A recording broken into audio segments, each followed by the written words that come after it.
نئے رنگ و روپ میں ڈھلنے کے بعد قذافی اسٹیڈیم میں آج پہلا میچ 3 ملکی ٹورنامنٹ کا پاکستان نیوزی لینڈ میچ سے آغاز۔ شائقین کرکٹ کا جوش و خروش عروج پر پہنچ گیا۔ کرکٹ کے بخار میں مبتلا شائقین چوکوں اور چھکوں کی بہار دیکھنے کو بےتاب۔ کچھ دیر میں دونوں ٹیمز میدان میں اتریں گی۔ پاکستان، نیوزی لینڈ اور جنوبی افریقہ کی ٹیمز ایک دوسرے کے خلاف ایک میچ کھیلیں گی۔ 3 ملکی ٹورنامنٹ کا فائنل 14 فروری کو کراچی میں کھیلا جائے گا۔ تینوں ٹیموں کے کپتانوں نے سیریز ٹرافی کی رونمائی کر دی۔ قومی ٹیم کے کپتان محمد رضوان کا کہنا ہے کہ ہوم کراؤڈ کے سامنے کھیلنے کے لیے پرجوش ہیں۔ ٹیم بہترین کارکردگی کا مظاہرہ کر کے اعتماد بڑھانا چاہتی ہے۔ کیوی ٹیم کے کپتان میچل سینٹنر نے کہا کہ جیت کے ساتھ چیمپئنز ٹرافی کا آغاز کرنے کی کوشش کریں گے۔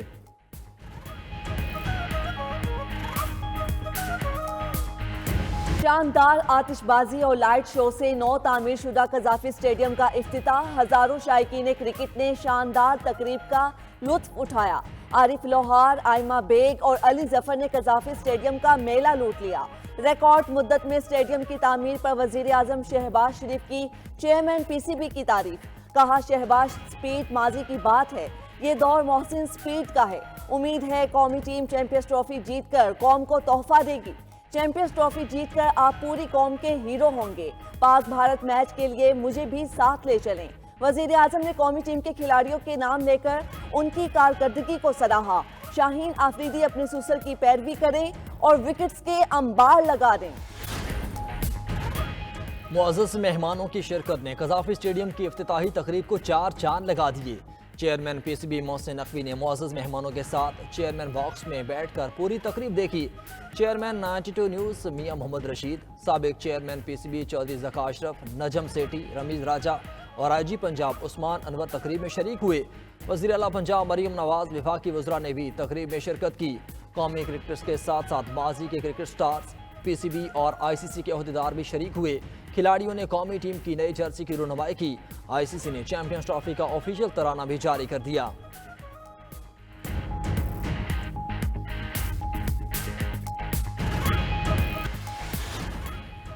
پی ٹی آئی کا آج ثوابی میں پاور شو۔ جلسے کے لیے 80 فیٹ چوڑا اور 40 فیٹ اونچا سٹیج تیار۔ لاہور میں جلسے کی اجازت نہ ملنے پر پی ٹی آئی نے پنجاب کے کارکنان کو ثوابی پہنچنے کی ہدایت کر دی۔ جلسے سے پی ٹی آئی کے مرکزی اور صوبائی قائدین خطاب کریں گے۔ جلسہ انتظامیہ کے مطابق پنڈال میں 8000 سے زائد کرسیاں لگائی گئی ہیں۔ سلمان اکرم راجہ کہتے ہیں ثوابی جلسے میں پورے ملک سے عوام شرکت کریں گے۔ P T I Khyber Pakhtunkhwa کے صدر جنید اکبر نے کہا ہم اپنا مینڈیٹ واپس لے کر رہیں گے۔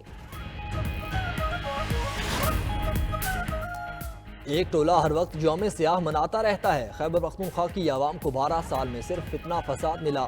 کے پی حکومت نے عوام کے لیے ایک بھی منصوبہ شروع نہیں کیا۔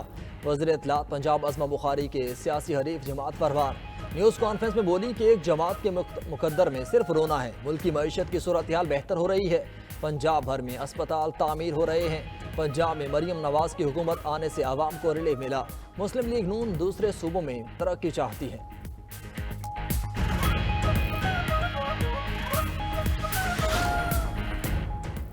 اسلام آباد، پنجاب اور بلوچستان میں دفعہ 144 نافذ۔ آج ہر قسم کے جلسے، جلوس، دھرنے اور احتجاج پر پابندی ہوگی۔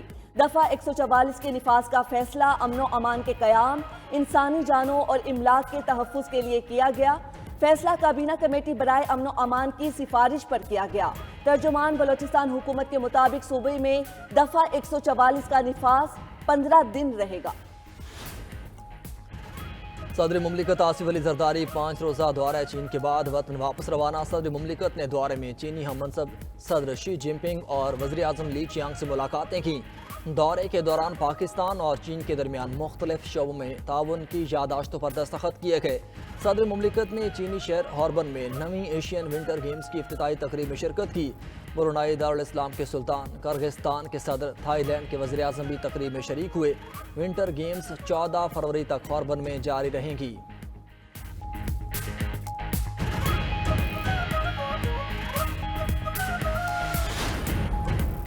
حیدرآباد میں 3 روز سے جاری وکلا کا دھرنا ختم۔ S S P Hyderabad doctor Farrukh Ali Lanjar کو ہٹا دیا گیا۔ ڈی آئی جی حیدرآباد نے آرڈر جاری کر دیا۔ خط کے متن کے مطابق ذاتی مصروفیات کی بنا پر ایس ایس پی حیدرآباد کو چھٹی دیتے ہوئے حیدرآباد سے ہٹایا جاتا ہے۔ SSP حیدرآباد کا اضافی چارج SSP ٹنڈو محمد خان کے سپرد۔ حیدرآباد میں دھرنے میں موجود وکلاء نے SSP حیدرآباد کے تبادلے کا حکم نامہ پڑھ کر سنایا۔ صدر کراچی بار نے کہا SSP حیدرآباد ڈاکٹر فروخ لنجار کو ہٹا دیا گیا۔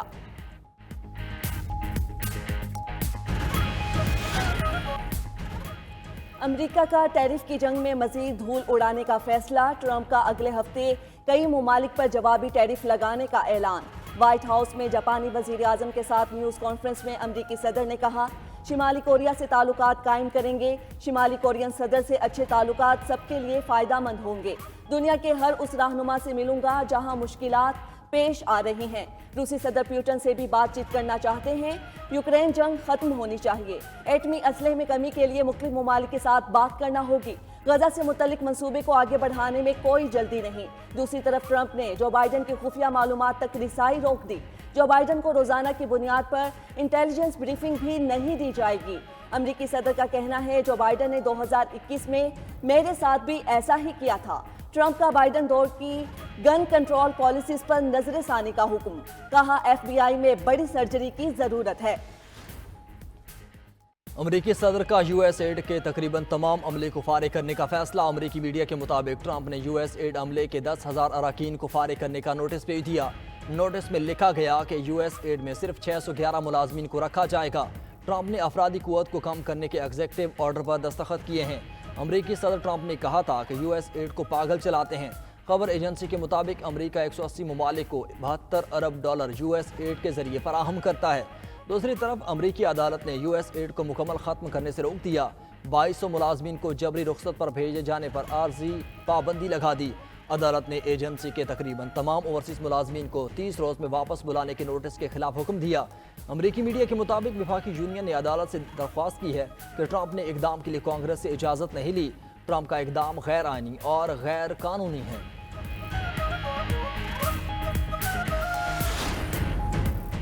بین الاقوامی فوجداری عدالت پر پابندیوں کے خلاف سخت رد عمل، 70 سے زائد ممالک نے امریکہ کو جانبدارانہ اقدام سے خبردار کر دیا۔ مشترکہ اعلامیے میں کہا ICC پر پابندیاں جرائم سے استثناء تصور ہوں گی۔ گلوبل ساؤتھ ممالک کی نئی تنظیم ہیگ گروپ کا کہنا ہے امریکی عالمی گورننس اور قانون کے اداروں کو تباہ کر رہا ہے۔ امریکہ بین الاقوامی قانون کے ہر ادارے پر حملہ کر رہا ہے۔ اسرائیل کو جواب دہ ٹھہرانے کا مقصد مستقبل میں نقصانات سے بچنا ہے۔ فرانس، جرمنی، برطانیہ، کینیڈا، ڈنمارک اور ہالینڈ سمیت درجنوں ممالک کی انٹرنیشنل کرمنل کورٹ کی حمایت۔ بین الاقوامی فوجداری عدالت نے امریکی پابندیوں کی مذمت کرتے ہوئے کہا عالمی فوجداری عدالت اپنے اہلکاروں کے ساتھ مضبوطی سے کھڑی ہے۔ ہیومن رائٹس واچ کا کہنا ہے انٹرنیشنل کرمنل کورٹ پر پابندیوں نے امریکہ کو جنگی مجرموں کے ساتھ کھڑا کر دیا۔ ٹرمپ انتظامیہ اسرائیلی حکام کو سزا سے بچانے کی کوشش کر رہی ہے۔ پاناما کی بیلٹ اینڈ روڈ انیشیٹو سے دستبرداری پر چین کی امریکہ پر تنقید۔ چینی وزارت خارجہ کا کہنا ہے واشنگٹن کی سرد جنگ کی ذہنیت ابھی تک ختم نہیں ہوئی۔ بیلٹ اینڈ روڈ انیشیٹو کو نقصان پہنچانے پر امریکہ کی مذمت کرتے ہیں۔ امریکہ اندرونی معاملات میں مداخلت اور مفادات کو نقصان پہنچا رہا ہے۔ امید ہے پاناما بیرونی مداخلت سے آزاد ہو کر درست فیصلہ کرے گا۔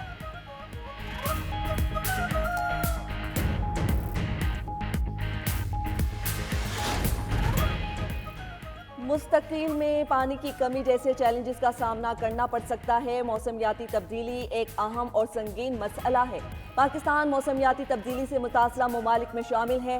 سینئر وزیر پنجاب مریم اورنگزیب کا لاہور میں موسمیاتی تبدیلی سے متعلق تقریب سے خطاب۔ کہا پنجاب میں موسمیاتی تبدیلی کے مسائل سے نمٹنے کے لیے اقدامات کیے جا رہے ہیں۔ پنجاب میں بھٹوں کی میپنگ کی جا رہی ہے۔ ماحولیاتی آلودگی کا باعث بننے والے بھٹوں کو مسمار کر رہے ہیں۔ ماحول کے تحفظ کے لیے ہنگامی اقدامات کرنا ضروری ہے۔ اینٹوں کے بھٹوں کو جدید ٹیکنالوجی پر منتقل کیا جا رہا ہے۔ بلوچستان کے شمالی علاقوں میں شدید سردی کا راج۔ محکمہ موسمیات نے کوئٹہ، زیارت، چاغی، نوشکی اور جیوب میں بارش اور پہاڑوں پر برف باری کی پیشگوئی کر دی۔ کوئٹہ اور کلات میں درجہ حرارت -1 ڈگری ریکارڈ۔ دیر، سوات، کوہستان، کرم اور وزیرستان میں بھی بارش اور برف باری متوقع۔ کشمیر اور گلگت بلتستان میں مطلع برآلود، برف باری کا امکان۔ ملک کے بیشتر علاقوں میں موسم سرد اور مطلع جزوی ابر آلود ہے۔ اسلام آباد میں پارہ 16، مظفر آباد 6 اور سری نگر میں 13 ڈگری ریکارڈ۔ لاہور میں پارہ 15، پشاور 15 اور کراچی میں 19 ڈگری ریکارڈ کیا گیا۔